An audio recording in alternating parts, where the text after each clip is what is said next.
A paz do Senhor Jesus. Eu estou gravando um vídeo um pouquinho diferente dessa vez, um vídeo em um ambiente diferente.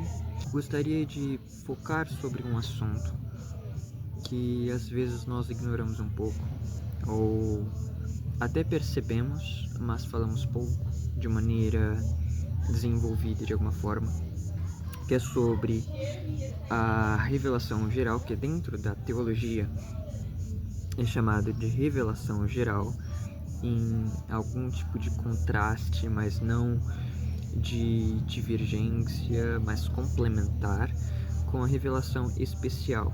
Mas eu quero focar sobre o que é revelação geral.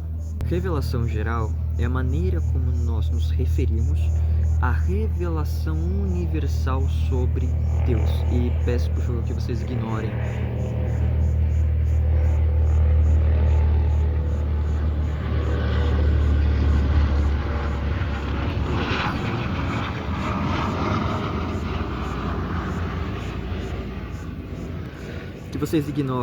alguns sons externos ou até mesmo os sons de alguns animais que possam acabar surgindo, porque eu estou em um sítio. E é justamente por causa disso que, pensando um pouco sobre a questão do ambiente em que eu estou, falar sobre o que é revelação geral. Mas a revelação geral, basicamente, é a revelação universal de Deus. Deus se revelando de maneira completa, Deus se revelando não de maneira completa, mas Deus se revelando para todas as pessoas de alguma forma. E essa revelação para todas as pessoas é aquilo que está presente, por exemplo, e particularmente, principalmente, em sua criação. No Salmo capítulo 19, no versículo 1, o texto bíblico diz o seguinte: Os céus declaram a glória de Deus, o firmamento proclama a obra das suas mãos. Um dia fala disso ao outro dia, uma noite o revela a outra noite. Sem discurso, nem palavras, não se ouve a sua voz, mas a sua voz ressoa por toda a terra, e as suas palavras até os confins do mundo. Nos céus ele armou uma tenda para o sol. E aí ele começa a descrever aspectos da natureza.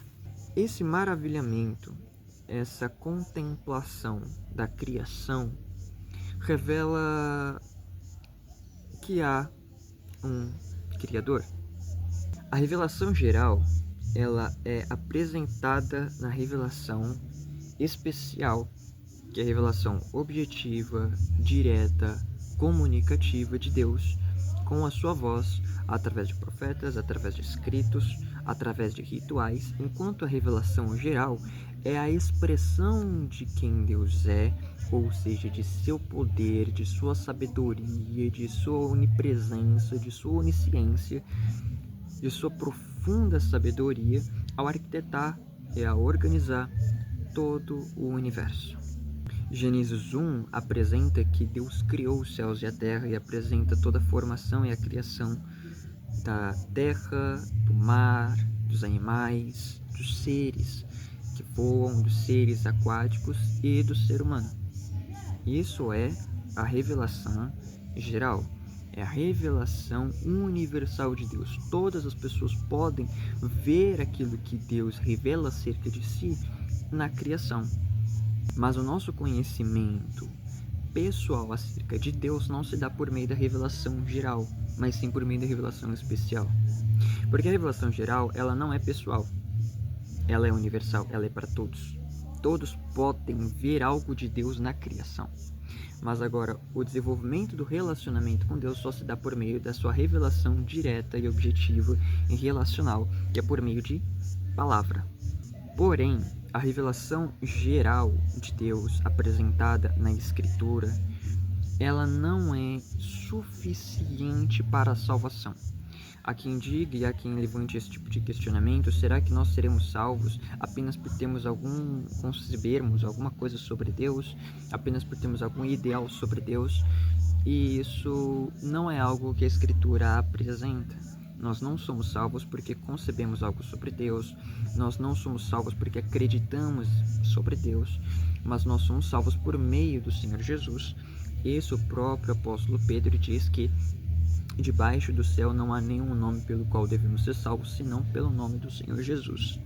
A salvação está estritamente conectada ao nome de Jesus, a fé em sua obra redentiva. Isso também deixa muito claro o apóstolo Paulo na sua carta aos Romanos, no seu capítulo 1. Ele apresenta, ele diz, vamos abrir a Bíblia, né?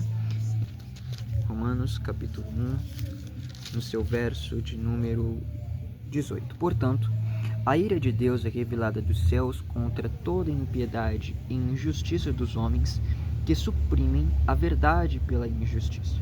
E aí ele começa a dizer, pois o que de Deus se pode conhecer é manifesto entre eles, porque Deus lhes manifestou. Pois desde a criação do mundo, os atributos invisíveis de Deus, seu eterno poder e sua natureza divina, têm sido vistos claramente, sendo compreendidos por meio das coisas criadas, de forma que tais homens são indesculpáveis, porque tendo conhecido a Deus, não o glorificaram como Deus, nem lhe renderam graças, mas os seus pensamentos tornaram-se fúteis, e o coração insensato deles obscureceu-se. O que Paulo está apresentando é que na criação nós podemos conhecer alguma coisa sobre Deus. O próprio Jesus, ele trouxe esse tipo de ilustração em Mateus capítulo 6, se eu não estiver enganado, quando ele diz sobre as nossas ansiedades em relação às coisas terrenas. Ele trouxe muito das imagens de elementos naturais sobre o cuidado de Deus. Nós ficamos ansiosos pelas coisas do mundo, mas o próprio Jesus disse que nós não vemos os passarinhos plantarem nem colherem, mas é Deus quem dá a eles o alimento. Nós corremos atrás de vestes, mas as folhas do campo, Deus é quem as veste. Nem Salomão tinha vestes tão belas e tão lindas quanto essas. E para que nós busquemos o reino de Deus, a sua justiça, e estas coisas vos serão acrescentadas, ou seja, Jesus ele se valeu de elementos naturais da criação para expressar alguma coisa sobre aquilo que Deus é e aquilo que Deus faz. Deus é misericordioso, Deus é zeloso, Deus é amoroso, Deus ele é provedor, e isso está presente na criação. Mas recebermos e crermos nisso só se dá por meio da palavra de Deus quando ele fala. Sem a voz de Deus não há alguma compreensão legítima e compreensão saudável e compreensão confiável acerca da natureza, senão por meio do Deus que fala. Por isso que a revelação geral e a revelação especial não podem estar em conflito entre si. Elas são complementares. Uma apresenta a outra, uma faz menção da outra.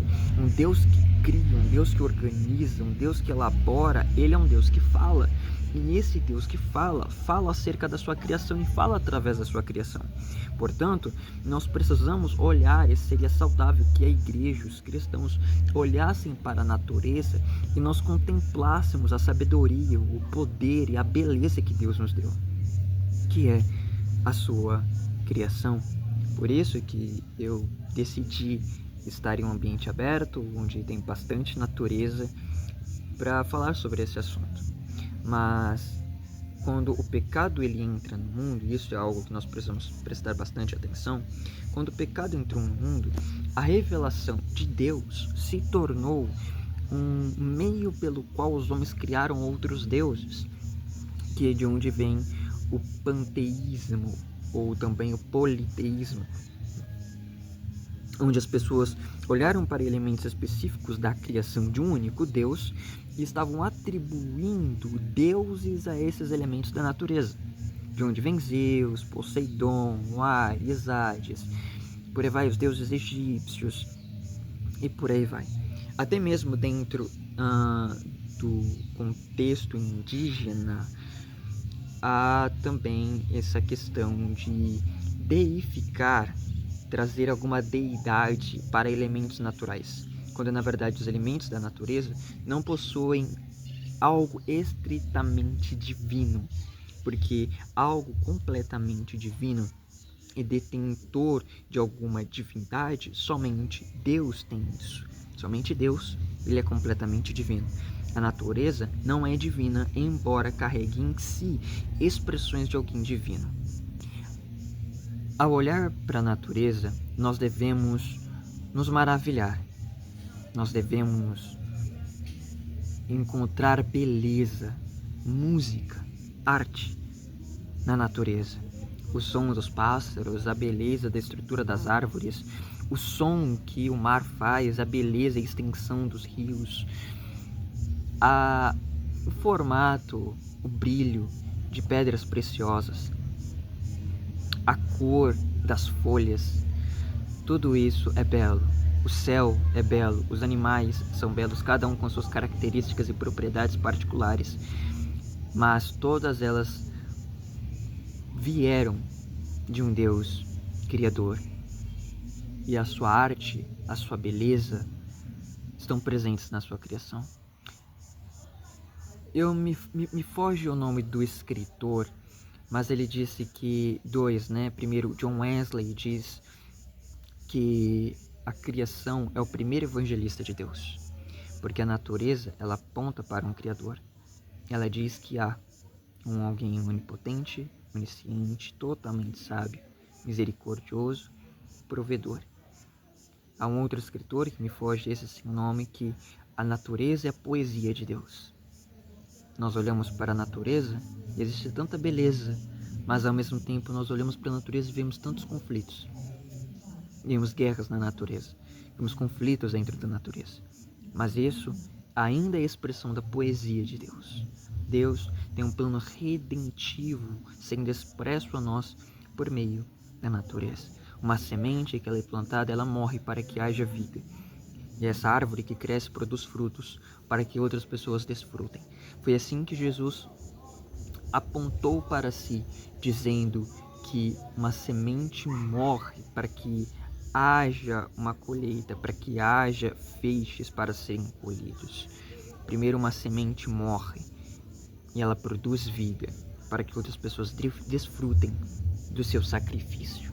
A natureza aponta para um Redentor.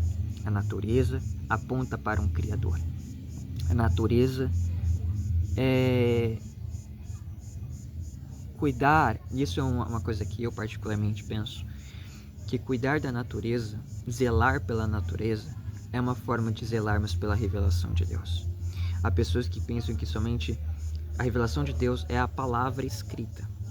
Ela é, mas a revelação escrita diz sobre a revelação natural. E a revelação natural também é a forma como Deus fala. E nós precisamos zelar e cuidar dela. Precisamos cuidar da natureza, porque a natureza é a voz de Deus para todos os povos que o levam para a sua palavra. Que Deus abençoe. Espero ter sido útil de alguma forma, trazer uma breve clareza ou apenas te conduzir de alguma forma a pesquisar, a ler algo sobre revelação geral. Apenas um breve encontro.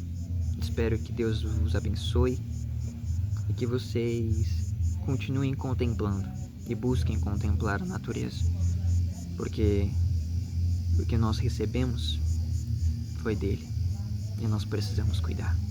Que Deus abençoe, fiquem com Deus.